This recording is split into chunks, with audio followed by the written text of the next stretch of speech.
قرآن مجید فرقان حمید سے جو پاکیزہ کلمات تلاوت کیے ہیں، رب ودود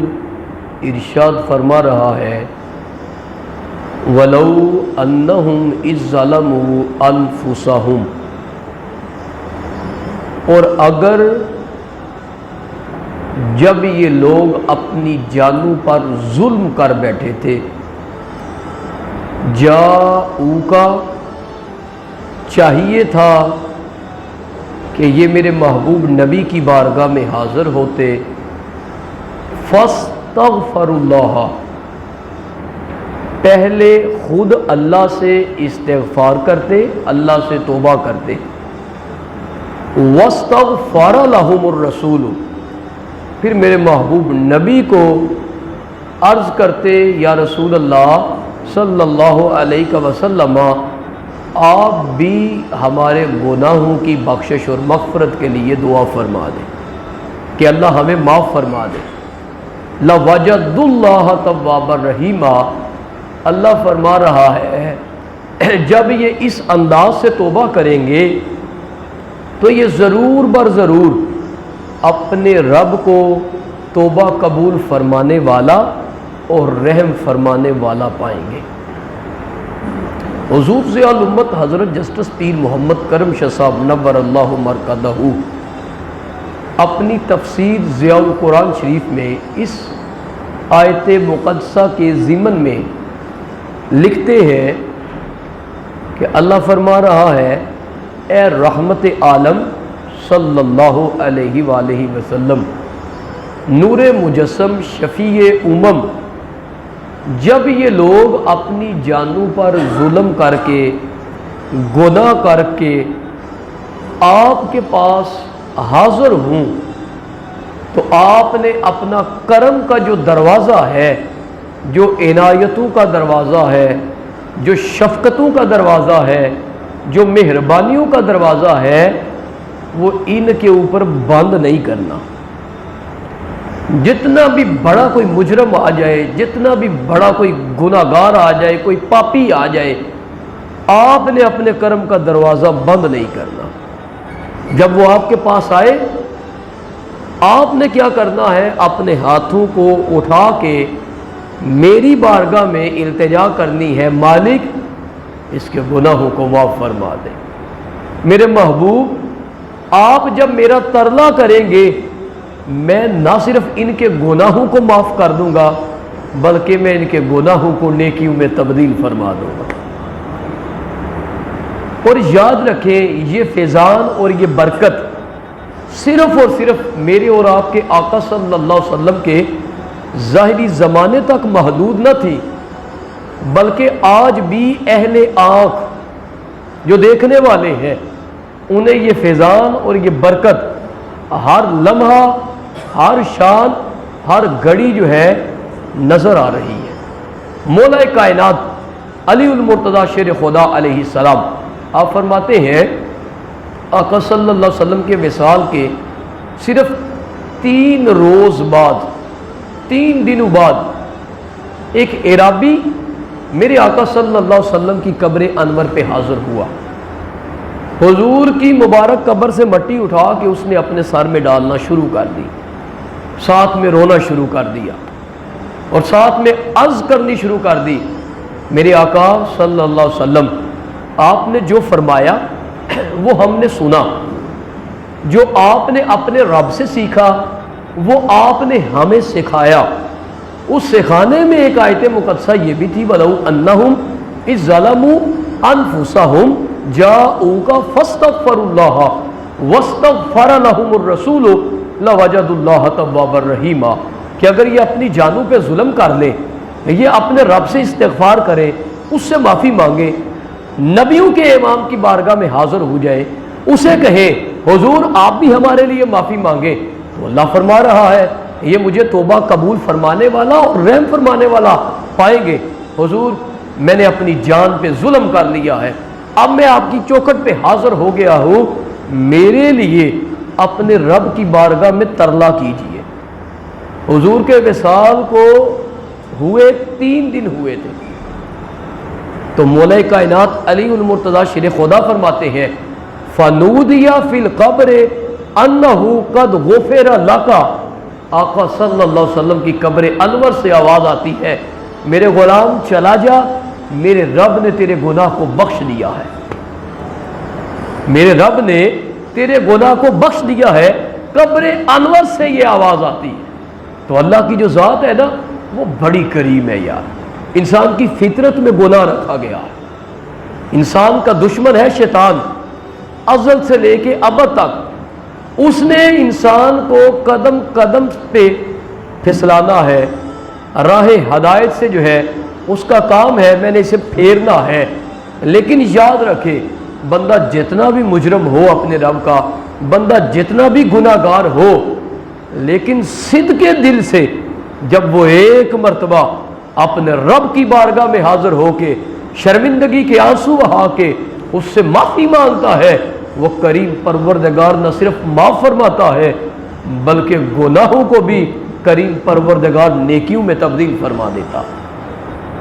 آقا صلی اللہ علیہ وسلم کا ارشاد گرامی ہے کہ رب فرما رہا ہے، ان اللہ حی کریم یستحیی ان یرد ید عبدہ صفرا، کہ جو اللہ ہے نا وہ بڑا شرم و حیا والا رب ہے۔ رب فرماتا ہے مجھے شرم آتی ہے میری بارگاہ میں کوئی بندہ اپنا دامن پھیلائے اور میں اس کے دامن کو خالی واپس لوٹا دوں، میرے رب کو شرم آتی ہے۔ اس لیے جتنا بھی بڑا گناہ ہو اپنے رب کی بارگاہ میں حاضری نہ چھوڑے، جو ہی گناہ ہو جائے فوراً اس کے حضور حاضر ہو جائے، اس کی تو رحمت مسلادار رنگ کی صورت میں برس رہی ہے۔ اس کی رحمت وہ خود اعلان کر رہا ہے، ان رحمتی وسعت کل شیء، بے شک میری جو رحمت ہے وہ ہر چیز سے جو ہے وہ وسیع ہے۔ علامہ بوصیری رحمت اللہ تعالی علیہ آپ فرماتے ہیں، یا نفس لا تقنطی من ذلت عظمت ان الکبائر فی الغفران کاللمم، آپ فرماتے ہیں اے نفس اگر تیرے سے بڑے بڑے گناہ سرزد ہو جائے نا تو اس کی بارگاہ سے نا امید نہیں ہونا۔ کیوں؟ فرماتے ہیں ان الکبائر فی الغفران کاللمم، بڑے بڑے جو گناہ ہیں وہ اس کی بارگاہ میں یوں ہی ہے جیسے پانی کے اوپر بلبلہ ہوتا ہے۔ بارش ہو نا جب موسلادھار رنگ میں، تو ہم اس بارش کو دیکھیں تو پھر اس پانی کے اوپر بلبلے جو ہے وہ چلتے ہیں۔ بعض اوقات بلبلہ ابھرتا ہے لیکن فوراً پھٹ جاتا ہے، بعض اوقات تھوڑا سا چل کے وہ پھٹ جاتا ہے، بعض اوقات تھوڑا سا اور چل کے وہ پھٹ جاتا ہے۔ تو علامہ بوصیری فرماتے ہیں اللہ کی بارگاہ میں بڑے بڑے جو گناہ ہیں نا وہ اسی طرح ہے جیسے پانی کے اوپر بلبلہ ہوتا ہے۔ اس کی رحمت بڑی وسیع ہے، وہ بڑا کریم ہے، وہ بڑا غفور الرحیم ہے۔ وہ بنی اسرائیل کا واقعہ میں اکثر سناتا ہوں کہ ان کے ہاں بارش نہیں ہو رہی تھی، بڑا انہوں نے اللہ کا ترلا کیا لیکن بارش کا نزول نہ ہوا۔ آخر آ گئے اللہ کے لاڈلے پیغمبر حضرت موسیٰ کے پاس، آ کے کہا موسیٰ جانور ہلاک ہو رہے ہیں، فصلیں تباہ ہو رہی ہیں، آپ اللہ کے لاڈلے پیغمبر ہیں، بچے بیمار پڑ رہے ہیں، آپ دعا فرمائیں اللہ کے حضور وہ کریم پروردگار بارش کا نزول کر دے۔ حضرت موسیٰ فرماتے ہیں اچھا صبح آنا، کھلے میدان میں چل کے اپنے رب کا ترلا کریں گے۔ پہلے دن وہ چلے گئے، رب کا ترلا کیا، بارش کا نزول نہیں ہوا۔ دوسرا دن آیا، پھر کھلے میدان میں لوگوں کو لے کے گئے، آج پھر دعا کی، بارش کا نزول پھر بھی نہیں ہوا۔ تیسرا دن آیا، دعا کی، بارش نہ ہوئی تو ایک سائڈ پہ ہو کے اللہ کی بارگاہ میں عرض کرتے ہیں مالک کبھی ایسا ہوا نہیں تیرا ترلا کیا ہو تو نے خالی واپس لوٹا دیا ہو، لیکن مالک ماجرا کیا ہے؟ تیسرا دن ہے، مسلسل دعائیں مانگ رہا ہوں، بارش کا نزول نہیں کر رہا۔ اللہ نے فرمایا جو لوگ لے کے آئے نا تو ان میں ایک ایسا بندہ ہے جو میری مخلوق کی چغلیاں کھاتا ہے، لوگوں کی چغلیاں لگاتا ہے، اس کی پکڑی ادھر کر دی، اس کی پکڑی ادھر کر دی، جب تک وہ مجمع سے نکلے گا نہیں بارش کا نزول نہیں کروں گا۔ حضرت موسیٰ آ کے اللہ کا میسج سنا دیتے ہیں۔ اب زانی کو اپنے گناہ کا پتہ ہوتا ہے، سودی کو اپنے گناہ کا پتہ ہوتا ہے، حرام کھانے والے کو اپنے گناہ کا پتہ ہوتا ہے، نماز نہ پڑھنے والے کو اپنے گناہ کا پتہ ہوتا ہے، قرآن کی تلاوت سے جو محروم ہے اسے اپنے گناہ کا پتہ ہے۔ جب آ کے میسج دیا نا تو جو چغلی کھاتا تھا اب اسے اپنی جان کے لالے پڑے، اس نے کہا میرے مالک اتنا عرصہ بیت گیا ہے، میری تو نے لاج رکھی ہوئی ہے، آج اگر اس بڑے مجمع سے باہر نکلتا ہوں یہ نہیں مجھے جینے دیں گے، یہ تو مجھے خودکشی پہ جو ہے وہ آمادہ کر دیں گے، یہ مخلوق تو تانے ہی بڑی دیتی ہے۔ مالک اتنے سال پردہ رکھا ہے، آج بھی پردہ رکھ لے، تیرے سے میرا وعدہ ہو گیا، پہلی کی جو زندگی تھی وہ تیرے حکموں کو توڑتے ہوئے گزاری تھی، آج اگر بارش کا نزول کر دیا مالک تیرے سے وعدہ ہو گیا باقی کی زندگی تیرے حکموں کو سامنے رکھ کے گزار دوں، تیری نافرمانی میں نہیں گزاروں گا جو زندگی باقی رہ گئی ہے۔ کہتے ہیں اس مجمع کے اندر کھڑے ہو کے صدقے دل سے اس نے اپنے رب کی بارگاہ میں ترلا کیا، اللہ نے فوراً بارش کا نزول کر دی۔ اب حضرت موسیٰ اللہ کی بارگاہ میں عرض کرتے ہیں مالک مجھے تو کچھ کہا ہے، بندہ نکلا نہیں تیرا، بارش کا نزول بھی کر دیا ہے۔ کہا موسیٰ بات ایسی ہی ہے لیکن اب تو بھی سن لے، جس کی وجہ سے نہیں کر رہا تھا بارش، اب میں نے بارش اسی کی وجہ سے دے دی ہے، جس کی وجہ سے نہیں کر رہا تھا اب اسی کی وجہ سے دے دی ہے۔ کہا مالک مجھے بتا دے وہ کون ہے؟ کہا میں تو خود اعلان کرتا ہوں مجھے پردہ پوشی بڑی پسند ہے،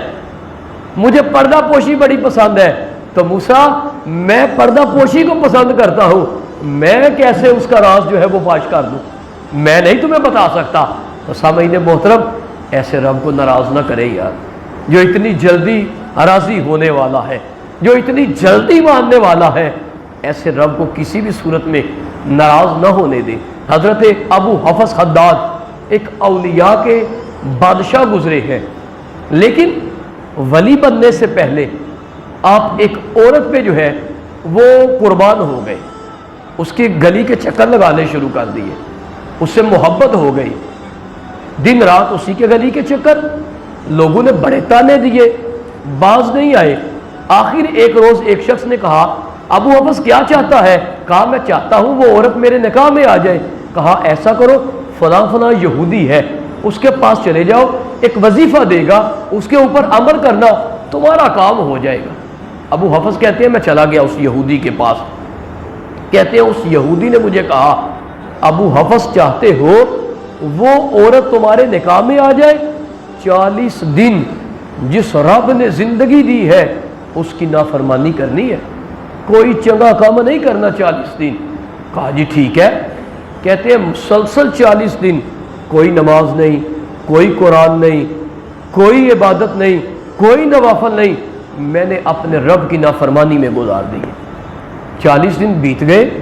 وہ عورت میری طرف مائل نہ ہوئی، میں اس یہودی کے پاس چلا گیا، میں نے کہا تیرے وظیفے نے کوئی عمل نہیں دکھایا۔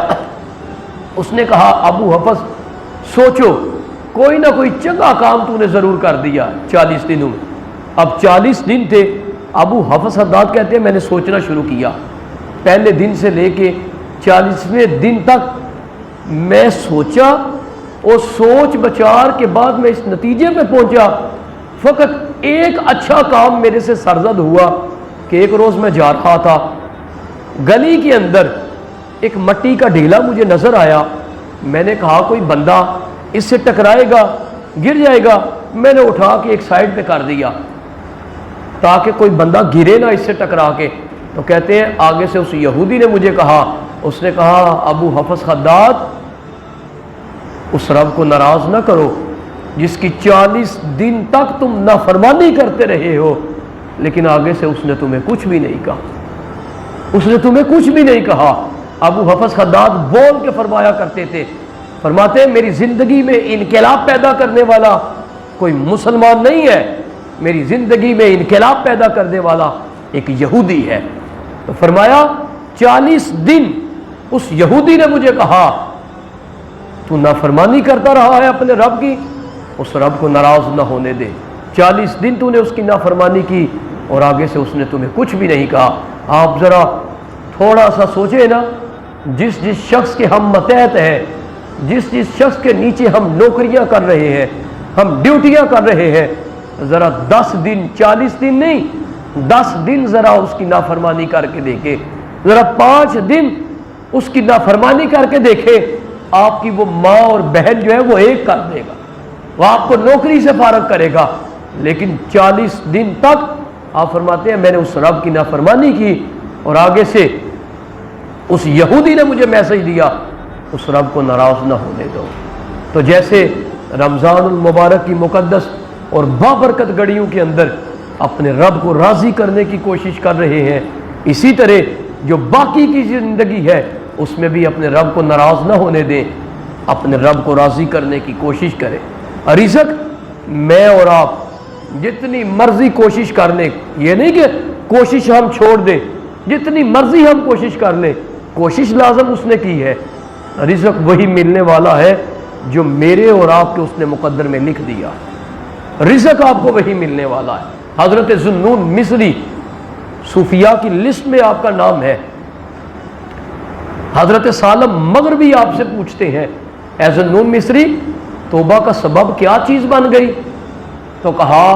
اے سالم مغربی تم یقین نہیں کرو گے میری بات پہ۔ کہا اب تو میں تمہیں خدا کا واسطہ دے کے کہتا ہوں تم مجھے ضرور بتاؤ توبہ کا سبب کیا چیز بنی؟ کہا پھر سالم مغربی سنو ذرا میری بات غور سے، دل کے کانوں سے سنو۔ میں ایک روز سفر کر رہا تھا پیدل،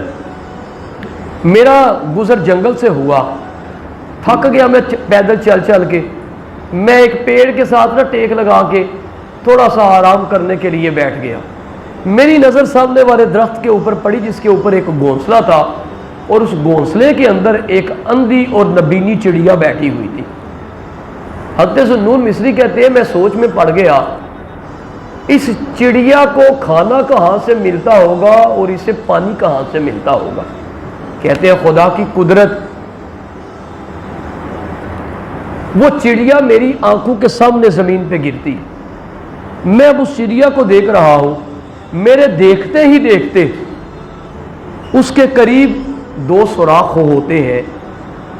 ایک سوراخ میں سونے کا برتن آ جاتا ہے، ایک سوراخ میں چاندی کا برتن آ جاتا ہے، ایک برتن کے اندر تل آ جاتے ہیں، دوسرے برتن کے اندر پانی آ جاتا ہے۔ کہتے ہیں میں دیکھ رہا ہوں وہ اندھی اور نبینی چڑیا تل کھائے جا رہی ہے اور پانی پیے جا رہی ہے۔ ایسا عالم مغربی یہ دیکھ کے میں فوراً اپنے رب کے حضور جھک گیا اور میں نے صدق کے دل سے توبہ کر دی کہ جو رب اندھی اور نبینی چڑیا کو سونے اور چاندی کے برتنوں میں رزق مہیا کر سکتا ہے، میں تو اشرف المخلوقات ہوں، کیا وہ مجھے مہیا نہیں کر سکتا؟ کیا آپ نے کبھی کھائے ہیں سونے کے برتن میں کھانا، چاندی کے برتن میں کبھی پانی پیا ہے؟ لیکن وہ پلانے پہ آئے تو وہ پلا دیتا۔ اگر وہ جانوروں کو پلا سکتا ہے تو میں اور آپ تو اشرف المخلوقات ہیں۔ میں کہتا ہوں ان چڑیوں کی طرح، ان پرندوں کی طرح کبھی اپنا توکل جو ہے وہ مضبوط کر لینا، جو صبح کے وقت اپنے گھونسلوں سے نکلتے ہیں اور شام کو جب واپس اپنے گھونسلوں میں پلٹتے ہیں تو وہ پیٹ بھر کے جو ہے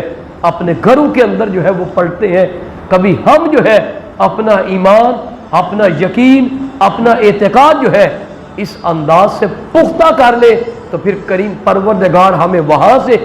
رزق عطا فرمائے جہاں پہ ہمارا وہم و گمان بھی نہیں پہنچے گا۔ تو اپنے رب کو ناراض نہ ہونے دے، وہ بڑا قریب ہے۔ آقا صلی اللہ علیہ وآلہ وسلم کو کل قیامت کے روز ہم نے اپنا منہ دکھانا ہے، ہمیں شرمندگی کا سامنا نہ کرنا پڑے، یوں زندگی گزار کے جائے، کیونکہ آقا صلی اللہ علیہ وسلم نے 63 سالہ زندگی گزاری ہے، میرے اور آپ کے لیے وہ پریشان ہی رہے ہیں۔ اور اسی پریشانی کے عالم میں ایک روز جبریل آتے ہیں، آ کے عرض کرتے ہیں یا رسول اللہ صلی اللہ علیہ وسلم آپ کا رب آپ کو سلام دے رہا ہے، آپ کو میسیج دے رہا ہے، اپنی امت کے حوالے سے پریشان نہ رہا کریں، میرا آپ سے وعدہ ہو گیا آپ کا جو غلام مرنے سے 1 سال پہلے توبہ کر لے گا میں رب ہو کے کہتا ہوں میں اسے معاف کر دوں۔ اب بندے کو تو پتہ ہی نہیں میرے غبارے سے ہوا کب نکلنی ہے۔ آقا صلی اللہ علیہ وسلم نے جبریل کو فرمایا جبریل جائے جا کے اپنے رب کو عرض کرے، یہ عرصہ بڑا طویل ہے۔ جبریل میسیج لے کے جاتے ہیں، واپس پھر میسیج لے کے آتے ہیں، عرض کرتے ہیں یا رسول اللہ صلی اللہ علیہ وسلم اللہ فرما رہا ہے اگر آپ کا کوئی امتی مرنے سے 1 ماہ پہلے توبہ کر لے گا میں رب ہو کے اعلان کرتا ہوں میں اس کے گناہوں کو معاف فرما دوں گا۔ آقا نے پھر واپس بھیج دیا، یہ عرصہ بھی طویل ہے، واپس آتے ہیں، آ کے عرض کرتے ہیں یا رسول اللہ صلی اللہ علیہ وسلم، رب فرما رہا ہے آپ کا کوئی بھی امتی مرنے سے 1 سال پہلے نہیں، 1 ماہ پہلے نہیں، 1 دن پہلے نہیں، بلکہ وہ قریب المرگ ہوگا، بستر مرگ کے اوپر لیٹا ہوگا، زبان سے توبہ نہیں کر سکے گا، فقط میری بارگاہ میں اشارے سے توبہ کرے گا، میں رب ہو کے اعلان کرتا ہوں صرف اس کے گناہوں کو معاف نہیں کروں گا، اے میرے محبوب آپ کے صدقے میں اس کے گناہوں کو بھی نیکیوں میں تبدیل فرما دوں گا۔ اور حضرت عمر فرماتے ہیں میں آقا صلی اللہ علیہ وسلم کے ساتھ گیا ایک انصاری کی عیادت کے لیے، تو میں نے کیا دیکھا، میرے آقا صلی اللہ علیہ وسلم جا کے اس کے پاس بیٹھے اور حضور نبی کریم صلی اللہ علیہ وسلم نے دیکھا اس کا آخری وقت ہے، چند لمحوں کا وہ مہمان رہ گیا ہے باقی، حضور نے فرمایا میرے غلام توبہ کر لو، اس نے توبہ کرنا چاہی، زبان نے ساتھ نہ دیا، میرے آقا صلی اللہ علیہ وسلم نے دیکھا اس نے اپنی نگاہیں اللہ کے عرش کی طرف اٹھائی اور اس کی روح اس کے جسم سے پرواز کر گئی، جو ہی اس کی روح اس کے جسم سے نکلی میرے آقا صلی اللہ علیہ وسلم کے ہونٹوں پہ مسکراہٹ نے جنم لے لیا۔ حضرت عمر فاروق فرماتے ہیں میں نے آقا صلی اللہ علیہ وسلم سے پوچھا حضور مسکراہٹ میں حکمت کیا ہے، کوئی نہ کوئی تو حکمت ضرور ہوگی، آقا صلی اللہ علیہ وسلم نے فرمایا اے عمر میرا یہ انصاری غلام زبان سے توبہ کرنا چاہ رہا تھا، زبان نے ساتھ نہیں دیا، اس نے آنکھوں کے اشارے سے اللہ کے حضور توبہ کی، میرے کریم پروردگار نے اس کی اس توبہ کو بھی اپنی بارگاہ میں قبول فرما لیا، تو وہ اتنا کریم ہے، اسے ناراض نہ ہونے دے۔ حدیث قدسی ہے، حدیث قدسی وہ ہوتی ہے جو کلام تو رب کا ہوتا ہے، روایت کرنے والی زبان نبیوں کے امام سلطان تاجدار احمد مجتبیٰ حضرت محمد مصطفیٰ صلی اللہ علیہ وسلم کی ہوتی ہے۔ حضور فرماتے ہیں اللہ فرماتا ہے میرا بندہ جب چل کے میری طرف آتا ہے نا میری رحمت دوڑ کے اپنے بندے کا استقبال کرتی ہے، اور حدیث پاک میں آتا ہے کہ جب اللہ کا کوئی بندہ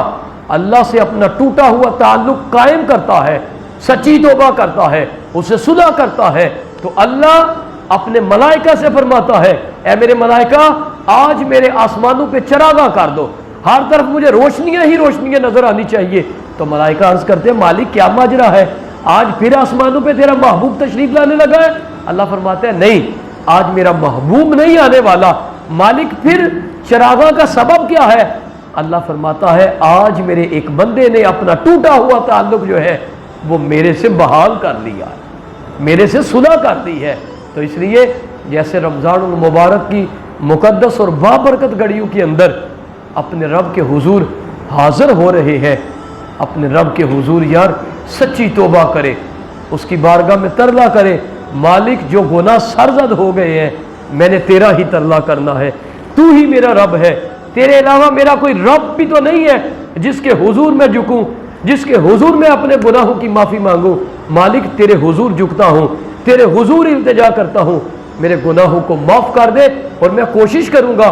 باقی کی جو میری زندگی رہ گئی ہے میں تیرے حکموں کو سامنے رکھ کے جو ہے وہ گزار دوں، میری پوری کوشش ہوگی، وہ کریم ہے، یقیناً وہ ضرور آپ کی توبہ کو قبول بھی فرمائے گا، اور نہ صرف آپ کے گناہوں کو معاف کرے گا بلکہ گناہوں کو نیکیوں میں تبدیل کر دے گا۔ اللہ